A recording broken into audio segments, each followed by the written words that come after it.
നമ്മളെല്ലാവരും കേട്ടിട്ടുള്ള പോസ്റ്റുകളാണ് central government എക്സാമുകളിൽ നമുക്ക് SSC കേട്ടിട്ടുണ്ട്, RRB കേട്ടിട്ടുണ്ട്, അതുപോലെ തന്നെ ഗേറ്റ് ത്രൂ നമ്മൾ PSU റിക്രൂട്ട്മെൻറ്റും കേട്ടിട്ടുണ്ട്.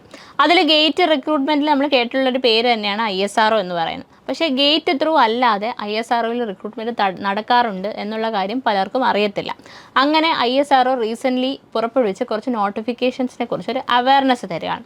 അതായത് ISRO സയൻറ്റിസ്റ്റ് പോസ്റ്റുകളിലേക്ക് നമുക്ക് ഗേറ്റ് സ്കോർ ഇല്ലാതെ തന്നെ ഡയറക്റ്റ്ലി എക്സാം നടത്തിയിട്ട് റിക്രൂട്ട്മെൻറ്റ് നടത്താറുണ്ട്. അതിൻ്റെ ഭാഗമായിട്ട് കഴിഞ്ഞ മാസം നമുക്ക് മെക്കാനിക്കലിനും ഇലക്ട്രോണിക്സിൻ്റെയും സയൻറ്റിസ്റ്റ് പോസ്റ്റിൻ്റെ നോട്ടിഫിക്കേഷൻ വരികയുണ്ടായി. ആൻഡ് ആ പോസ്റ്റിലേക്ക് ഒരുവിധം ആൾക്കാർ അപ്ലൈ ചെയ്ത് കാണും. അപ്പോൾ ഇപ്പോൾ റീസെൻ്റ്ലി നമുക്ക് അതുപോലെ തന്നെ സയൻറ്റിസ്റ്റ് പോസ്റ്റിലേക്ക് വേറെ 2 ബ്രാഞ്ചസും കൂടി വന്നിട്ടുണ്ട് നോട്ടിഫിക്കേഷൻ. അത് സിവിലും ഇലക്ട്രിക്കലുമാണ്. ടോട്ടൽ 28 വേക്കൻസികളുമായിട്ടാണ് ISRO നോട്ടിഫിക്കേഷൻ പുറപ്പെടുവിച്ചിട്ടുള്ളത്. അതിൽ 10 വേക്കൻസീസ് എന്ന് പറയുന്നത് ഇലക്ട്രിക്കലും 18 സിവിലിനുമാണ്. അപ്പോൾ ടോട്ടലി 28 വേക്കൻസീസ് ആണ് നമുക്ക് ഈ 2 ബ്രാഞ്ചിനും കൂടി ചേർത്ത് വന്നിട്ടുള്ള. ഇത് കൂടാണ്ട് ആർക്കിടെക്ചർ, അതുപോലെ റെഫ്രിജറേഷൻ, എയർ കണ്ടീഷനിങ്, അങ്ങനെ കുറച്ച് സയൻറ്റിസ്റ്റ് പോസ്റ്റുകളിലേക്കും കൂടെ അലൈഡായിട്ട് വിളിച്ചിട്ടുണ്ട്. അപ്പോൾ നിങ്ങളുടെ ക്വാളിഫിക്കേഷൻ അനുസരിച്ച് നിങ്ങൾക്ക് BTech ഈ പറയുന്ന ഏതെങ്കിലും ബ്രാഞ്ചസിലുണ്ടെങ്കിൽ അപ്ലൈ ചെയ്യാനായിട്ട് സാധിക്കും. അപ്പോൾ ആർക്കിടെക്ചറുകാർക്കും ഒരു അവസരമാണ്.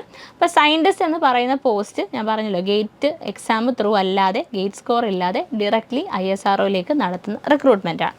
അപ്പം എന്തായാലും ഒരു എക്സാം കാണും, ഇൻ്റർവ്യൂ പ്രൊസീജിയർ കാണും. അപ്പോൾ ഈ എക്സാം എന്ന് പറയുന്നത് ഓൾറെഡി നമ്മൾ ടെക്നിക്കൽ എക്സാംസിനൊക്കെ തയ്യാറെടുക്കുന്ന ഉദ്യോഗാർത്ഥികളാണെങ്കിൽ, സിവിലും ഇലക്ട്രിക്കലും എക്സാംസൊക്കെ നമുക്ക് PSC വരുന്നുണ്ട്, SSC വരുന്നുണ്ട്, RRB ഉണ്ട്. അപ്പോൾ ഇതിനൊക്കെ പഠിച്ചുകൊണ്ടിരിക്കുന്ന ഉദ്യോഗാർത്ഥികൾക്ക് നല്ലൊരു അവസരം തന്നെയാണ്. അതിൻ്റെ കൂടെ തന്നെ ക്ലബ് ചെയ്ത് ISRO പഠിക്കാനായിട്ട് പറ്റും. അപ്പോൾ ISRO എക്സാമിൻ്റെ ഒരു പ്രത്യേകത എന്ന് പറഞ്ഞാൽ പാർട്ട് എയും പാർട്ട് ബി ആയിട്ടാണ് എക്സാംസ് നടക്കുന്നതല്ല, ആ പേപ്പറിൻ്റെ സ്ട്രക്ചർ എന്ന് പറയുന്ന 2 പാർട്ടുണ്ട്. പാർട്ട് എ ഉണ്ട്, പാർട്ട് ബി ഉണ്ട്.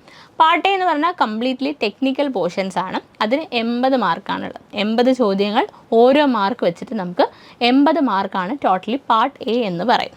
അപ്പോൾ സിവിലാണെങ്കിൽ സിവിലിൻ്റെ 80 മാർക്കിൻ്റെ ചോദ്യങ്ങൾ, ഇലക്ട്രിക്കലാണെങ്കിൽ ഇലക്ട്രിക്കലിൻ്റെ 80 മാർക്കിൻ്റെ ചോദ്യങ്ങൾ. ഇനി നമുക്ക് പാർട്ട് ബി ആയിട്ട് കിടക്കുന്നതെന്ന് പറഞ്ഞാൽ ക്വാണ്ടിറ്റേറ്റീവ് ആപ്റ്റിറ്റ്യൂഡ് ആൻഡ് റീസണിങ് ആണ്. അത് 20 മാർക്കാണ് നമുക്കുള്ളത്.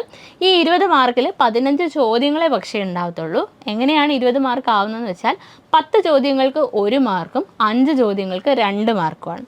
അങ്ങനെ ടോട്ടലി 10+10 20 മാർക്സാണ് പാർട്ട് ബി. ഇങ്ങനെ 2 പാർട്ടുകൾ അടങ്ങിയ എക്സാമാണ് നമുക്ക് എക്സാമിൻ്റെ ഭാഗമായിട്ട് അറ്റൻഡ് ചെയ്യേണ്ടത്.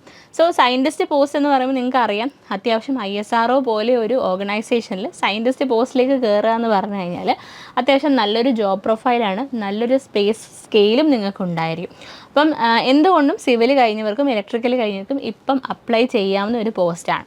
ഇനി നമ്മൾ അപ്ലൈ ചെയ്തു, പോസ്റ്റിനെ കുറിച്ച് അറിഞ്ഞു, എങ്ങനെ പഠിക്കാം അല്ലേ? അപ്പോൾ എന്തായാലും ടെക്നിക്കൽ പോർഷൻസും ഉണ്ട്, നോൺ ടെക്നിക്കൽ പോർഷൻസും ഉണ്ട്.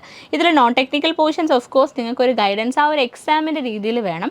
പിന്നെ ടെക്നിക്കൽ പോർഷൻസ് ആണെങ്കിൽ കൂടി നിങ്ങൾ പഠിച്ചെങ്കിൽ പോലും ഈ ISROയുടെ പ്രീവിയസ് ഇയർ ക്വസ്റ്റ്യൻ പേപ്പർ എടുത്ത് ആ സയൻറ്റിസ്റ്റ് പേപ്പറുകൾ നോക്കി എങ്ങനെയാണ് ചോദ്യങ്ങൾ വന്നിരിക്കുന്നത് എന്ന് മനസ്സിലാക്കി ആ രീതിയിൽ നിങ്ങൾ പഠിച്ച കണ്ടന്റിനെ കൊണ്ടുവരണം.